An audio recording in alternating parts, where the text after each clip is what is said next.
ഈശോ മിശിഹായ്ക്ക് സ്തുതിയായിരിക്കട്ടെ. പ്രഭാഷകന്റെ പുസ്തകം 40-ാം അധ്യായത്തിൽ നിന്നുള്ള ചോദ്യങ്ങളും ഉത്തരങ്ങളുമാണ് ഇന്നത്തെ വീഡിയോയിൽ ഉൾപ്പെടുത്തിയിരിക്കുന്നത്. ഒന്നാമത്തെ ചോദ്യം: ഓരോരുത്തർക്കും നിശ്ചയിക്കപ്പെട്ടിട്ടുള്ളത് എന്താണ് എന്നാണ് പ്രഭാഷകൻ പറയുന്നത്? ഉത്തരം: ധാരാളം ജോലി. ചോദ്യം 2: മാതാവിൻ്റെ ഉദരത്തിൽ നിന്ന് പുറത്തു വരുന്ന നിമിഷം മുതൽ സർവരുടെയും മാതാവിൻ്റെ അടുത്തേക്ക് മടങ്ങുന്നതുവരെ ആദത്തിൻ്റെ സന്തതികളുടെ മേൽ വയ്ക്കപ്പെട്ടിരിക്കുന്നത് എന്താണ്? ഉത്തരം: ഭാരമുള്ള നുകം. ചോദ്യം 3: ആദത്തിൻ്റെ സന്തതികളുടെ മേൽ ഭാരമുള്ള നുകം വയ്ക്കപ്പെട്ടിരിക്കുന്നത് എന്നു മുതൽ എന്നുവരെയാണ്? ഉത്തരം: മാതാവിൻ്റെ ഉദരത്തിൽ നിന്ന് പുറത്തു വരുന്ന നിമിഷം മുതൽ സർവരുടെയും മാതാവിൻ്റെ അടുത്തേക്ക് മടങ്ങുന്നതുവരെ. ചോദ്യം 4: ആദത്തിൻ്റെ സന്തതികളുടെ ഹൃദയചാഞ്ചല്യവും ഭയവും ഉത്കണ്ഠയും എന്തിനെക്കുറിച്ചാണ്? ഉത്തരം: മരണദിനത്തെക്കുറിച്ച്.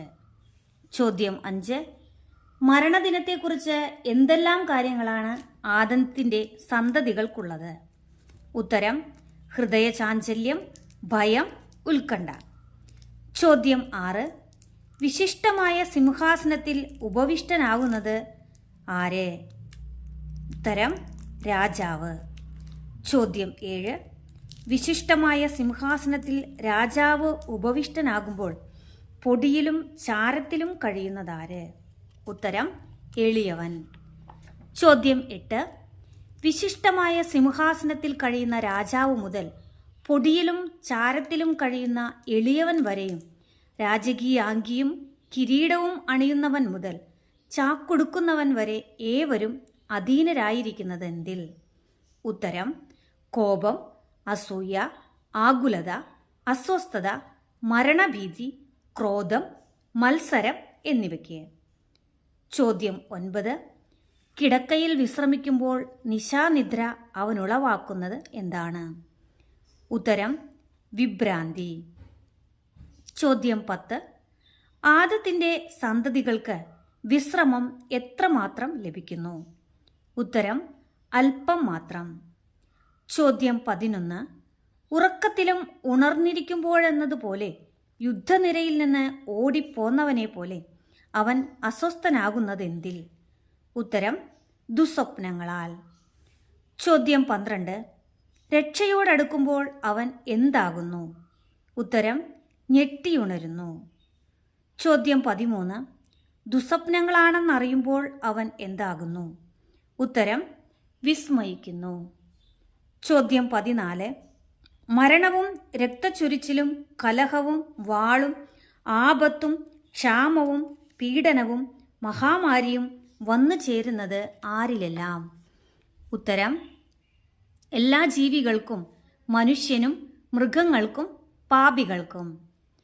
ചോദ്യം 15: കലഹവും വാളും ആപത്തും ക്ഷാമവും പീഡനവും മഹാമാരിയും പാപികൾക്ക് വന്നു ചേരുന്നതെങ്ങനെ?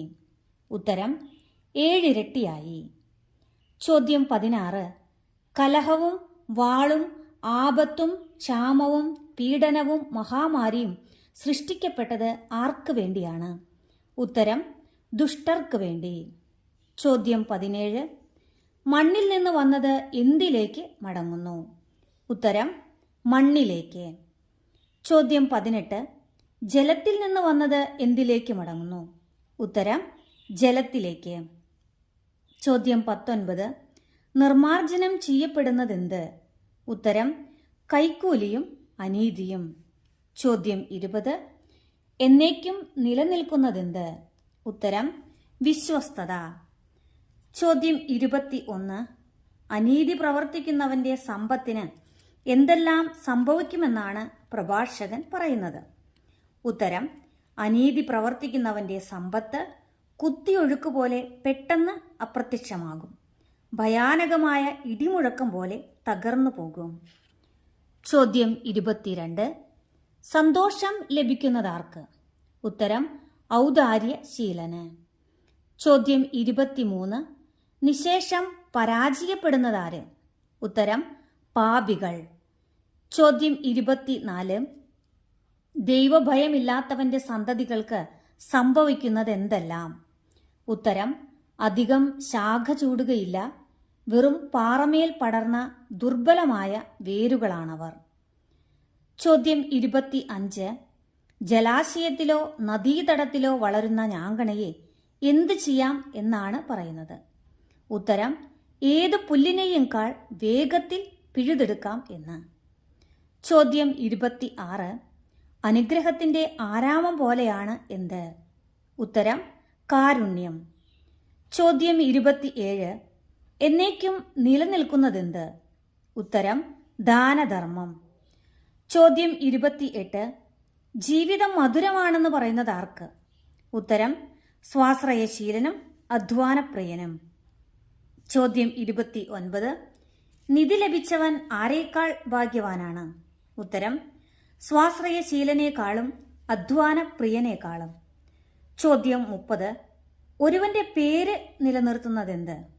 ഉത്തരം: സന്താനങ്ങളും താൻ നിർമ്മിച്ച നഗരവും. ചോദ്യം 31. സന്താനങ്ങളെക്കാളും താൻ നിർമ്മിച്ച നഗരത്തെക്കാളും വിലമതിക്കുന്നതെന്ത്? ഉത്തരം: നിഷ്കളങ്കയായ ഭാര്യ. ചോദ്യം 32. ഹൃദയത്തെ ആനന്ദിപ്പിക്കുന്നതെന്ത്? ഉത്തരം: വീഞ്ഞും സംഗീതവും. ചോദ്യം 33. വീഞ്ഞിനേക്കാളും സംഗീതത്തെക്കാളും ശ്രേഷ്ഠമായതെന്ത്? ഉത്തരം: ജ്ഞാനതൃഷ്ണ. ചോദ്യം 34. ഗാനമാധുരി വർദ്ധിപ്പിക്കുന്നതെന്ത്? ഉത്തരം: കുഴലും കിന്നരവും. ചോദ്യം 35. കുഴലിനേക്കാളും കിന്നരത്തെക്കാളും ആസ്വാദ്യമായതെന്ത്? ഉത്തരം: ഇമ്പമുള്ള മനുഷ്യ സ്വരം. ചോദ്യം 36. കണ്ണിന് ആനന്ദം നൽകുന്നതെന്ത്? ഉത്തരം: പ്രസന്നതയും സൗന്ദര്യവും. ചോദ്യം 37. പ്രസന്നതയെക്കാളും സൗന്ദര്യത്തെക്കാളും ആനന്ദദായകമായതെന്ത്? ഉത്തരം: വയലിലെ ഇളം തളിരുകൾ. ചോദ്യം 38. എപ്പോഴും സ്വാഗതാർഹനായതാരൊക്കെ? ഉത്തരം: സുഹൃത്തും സഹചാരിയും. ചോദ്യം 39. ഭാര്യാഭർത്താക്കന്മാരുടെ സന്ദർശനം ഏതിനേക്കാൾ ഹൃദ്യമാണ്? ഉത്തരം: സുഹൃത്തിൻ്റെയോ സഹചാരിയുടെയോ സന്ദർശനത്തേക്കാൾ. ചോദ്യം 40. വിഷമസന്ധികളിൽ ഉപകരിക്കുന്നത് ആരെല്ലാം? ഉത്തരം: സഹോദരരും സഹായകരും. ചോദ്യം 41. സഹോദരരെക്കാളും സഹായകരെക്കാളും സുരക്ഷിതമായ അഭയമെന്താണ്? ഉത്തരം: ദാനധർമ്മം. ചോദ്യം 42. പാദങ്ങളെ ഉറപ്പിച്ചു നിർത്തുന്നതെന്ത്? ഉത്തരം: സ്വർണവും വെള്ളിയും. ചോദ്യം 43. പാദങ്ങളെ ഉറപ്പിച്ചു നിർത്തുന്ന സ്വർണത്തെക്കാളും വെള്ളിയേക്കാളും ശ്രേഷ്ഠമായതെന്ത്? ഉത്തരം: സതുപദേശം. ചോദ്യം 44. ഹൃദയത്തെ ഉത്തേജിപ്പിക്കുന്നതെന്ത്? ഉത്തരം: ധനവും ബലവും. ചോദ്യം 45. ധനത്തെക്കാളും ബലത്തെക്കാളും അഭികാമ്യമായതെന്ത്? ഉത്തരം: ദൈവഭക്തി. ചോദ്യം 46. അതുവഴി നഷ്ടമുണ്ടാകുന്നില്ല, ഏതുവഴി? ഉത്തരം: ദൈവഭക്തി വഴി. ചോദ്യം 47. ദൈവഭക്തന് തേടേണ്ടതില്ല എന്ന് പറയുന്നതെന്ത്? ഉത്തരം: അന്യ സഹായം. ചോദ്യം 48. അനുഗ്രഹത്തിന്റെ ആരാമം പോലെയാണ് എന്ത്? ഉത്തരം: ദൈവഭക്തി. ചോദ്യം 49. ഏത് മഹത്വത്തെയുംക്കാൾ നന്നായി മനുഷ്യനെ ആവരണം ചെയ്യുന്നതെന്ത്? ഉത്തരം: ദൈവഭക്തി. ചോദ്യം 50. മകനെ, ആരെ പോലെ ജീവിക്കരുത് എന്നാണ് പ്രഭാഷകൻ പറയുന്നത്? ഉത്തരം: ഭിക്ഷുവിനെ പോലെ. ചോദ്യം 51. ഭിക്ഷാടനത്തേക്കാൾ ഭേദം എന്താണ്? ഉത്തരം: മരണം. ചോദ്യം 52. ഒരുവൻ മറ്റൊരുവന്റെ ഭക്ഷണമേശയിൽ ആശയർപ്പിച്ചാൽ അവന്റെ അസ്തിത്വം എന്തിന് യോഗ്യമല്ലാതാകും?